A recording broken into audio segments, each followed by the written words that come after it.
Nah, di sini kita punya beberapa bahan santigi yang asli dari sini kawan-kawan ya. Jadi kalau karakter santigi yang dari sini dengan yang dari Sumba agak berbeda kawan-kawan ya.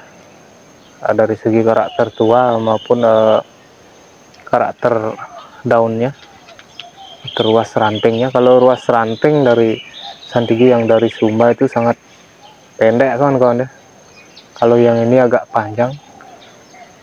Jadi untuk memproses bahan ini sangat lama kawan-kawan.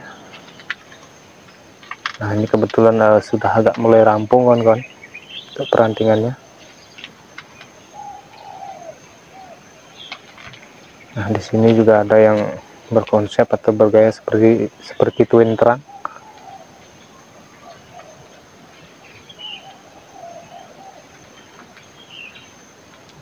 Dan di sini juga ada konsepnya seperti gaya semi casket. Ini agak ekstrim kawan-kawan. Nah, ini juga gayanya seperti casket kawan-kawan. Nah, seperti ini. Ini masih apa namanya, belum kita temukan konsep yang pasnya kawan-kawan ya. Konsep di bagian atasnya.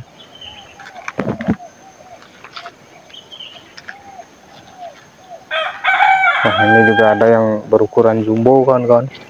Ini kebetulan ada teman kemarin nitip di sini.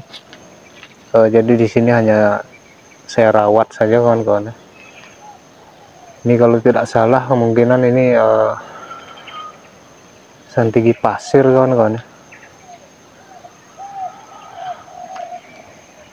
Kalau karakter tuanya seperti ini.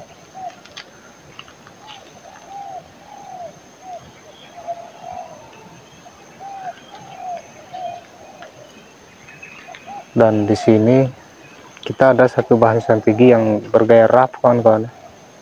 Nah, seperti itu.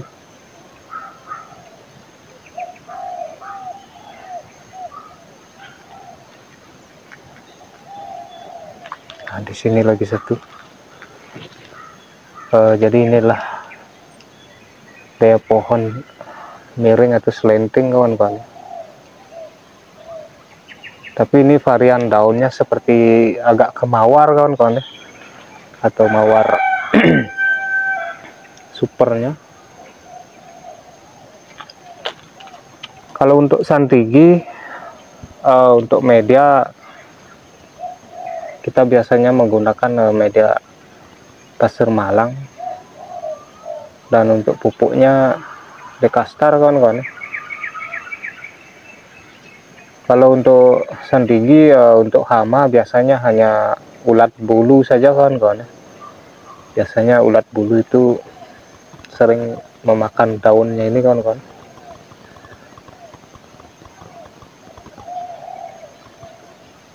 Untuk perawatan batang induk itu biasanya kita sikat kalau di musim hujan itu setiap 2 atau 3 minggu kawan-kawan. Kita sikat batangnya agar jamurnya itu tidak terlalu tebal nanti kawan-kawan. Jadi biasanya kalau jamur itu sering menghambat pertumbuhan kawan-kawan.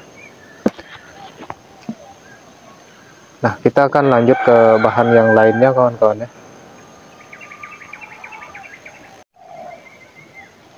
Nah, di sini kita ada bahan wahong laut kawan-kawan. Nah, ini kebetulan saya reposisi seperti gaya apa namanya, gaya casket nantinya kawan-kawan. Jadi nanti kita akan mencari terusan induk dari sini kawan-kawan ya.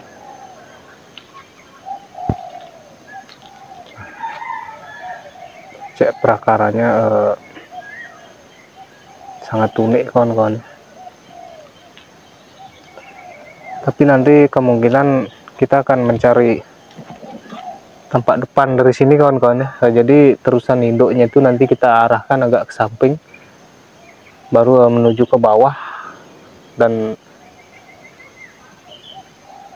kita pisahkan posisi mahkota itu dengan induknya yang besar itu kawan-kawan ya. Tapi ini masih kita besarkan dulu untuk terusan batang induknya kawan-kawan ya. Nah, di situ juga ada sisir dan serut. Nah, itu adalah serut terbalik kawan-kawan ya. Nah, ini juga prosesnya sangat rumit kawan-kawan, apalagi terbalik seperti ini. Di sini juga ada beberapa bahan Vicus Kimang. Nah, di sini ada satu yang berukuran bogel kawan-kawan ya, atau mami. Nah, ini kemarin kebetulan kita proses cutting untuk di cabang-cabang yang sudah besar kawan-kawan ya. Nah, untuk Vicus Kimang ini kita masih memperbesar satu akar yang kita akan jadikan akar dominan kawan-kawan ya. Nah, ini nanti konsepnya paling tidak informal kawan-kawan. Nah, di sini juga ada Vicus beringin Filipin kawan-kawan.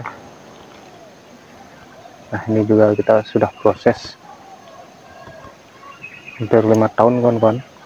Jadi inilah konsepnya on rock kawan-kawan. Nah, untuk batunya ini memang batu asli kawan-kawan. Kita lihat reliefnya ini sangat alami sekali. Namun di atas kita masih proses pembuatan kerangka bercabangan kawan-kawan. Jadi ini kemarin membuat akarnya ini yang lama kawan-kawan, seperti ini.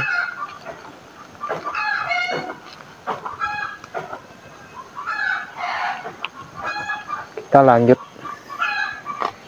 ke bahan yang lainnya. Nah, ini juga akar wahong dulunya kawan-kawan.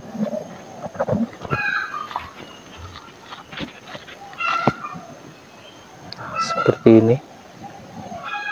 Jadi kalau akar wahong itu sangat mudah kita okulasi kawan-kawan ya, asalkan posisinya itu tidak terbalik kawan-kawan ya, atau pertumbuhannya itu tidak terbalik.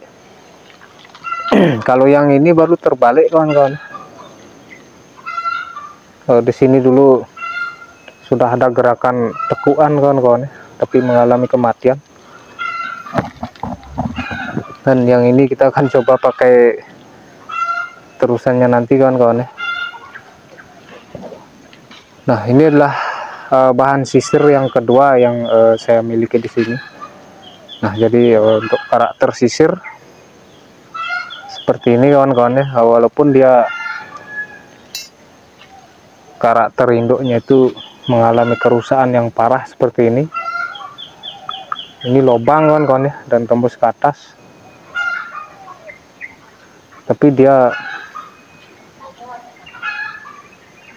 sudah terbiasa dengan kondisi seperti ini kawan-kawan ya.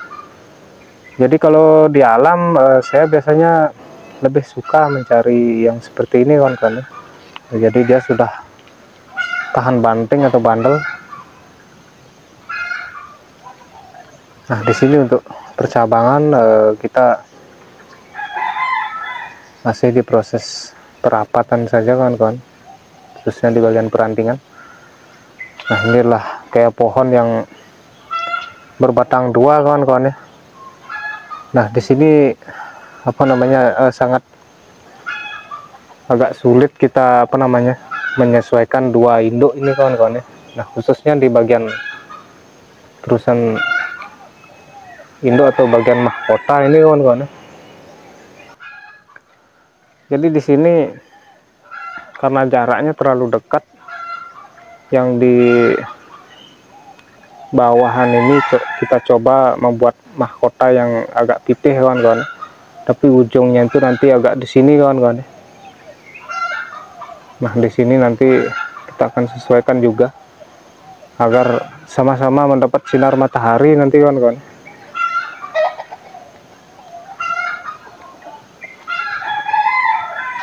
Nah, di sini juga ada satu programan sancang yang kemarin sempat kita reporting. Nah, ini juga lumayan lama prosesnya kawan-kawan, kisaran 4 tahun lebih.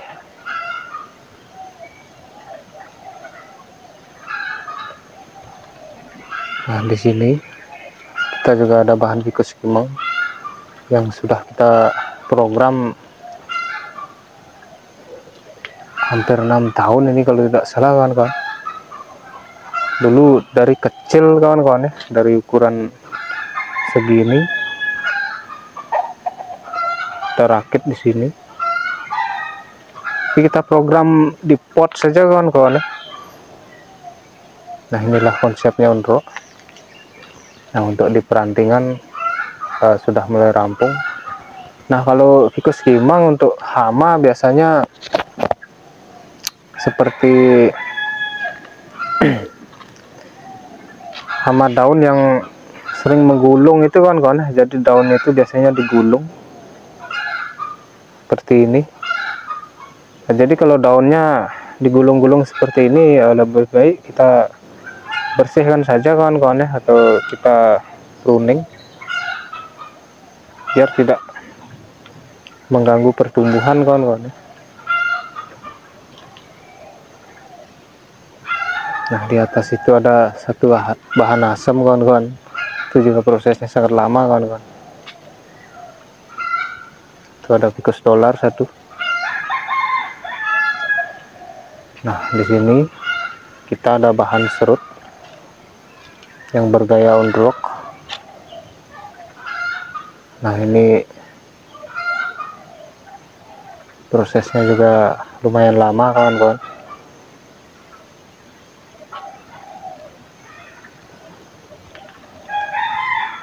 Nah, di sini juga ada sancang on rock yang sudah sempat kemarin saya dokumentasikan beberapa kali. Nah, untuk sancang on rock ini kita proses dari ukuran setekan segini kawan-kawan ya. Nah, segini. Di sini sudah menginjak di tahap perantingan kawan ya, atau di tahap perapatan.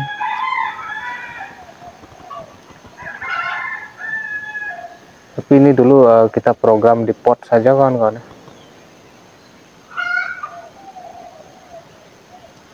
Di sini untuk di bagian terusan cascade kita masih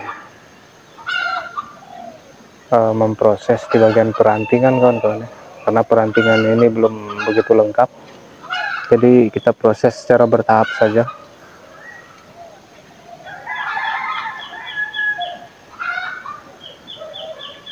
Nah, ini juga ada bahan sancang yang bergaya meliuk kawan-kawan ya, atau agak sedikit semi nantinya, atau agak semi cascade.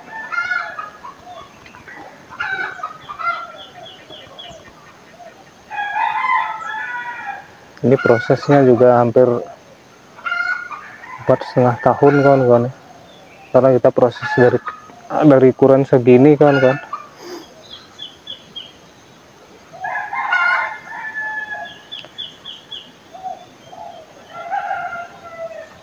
Nah, oke kawan-kawan, untuk kegiatan kali ini kita hanya sedikit berbagi atau mereview bahan-bahan bonsai saja.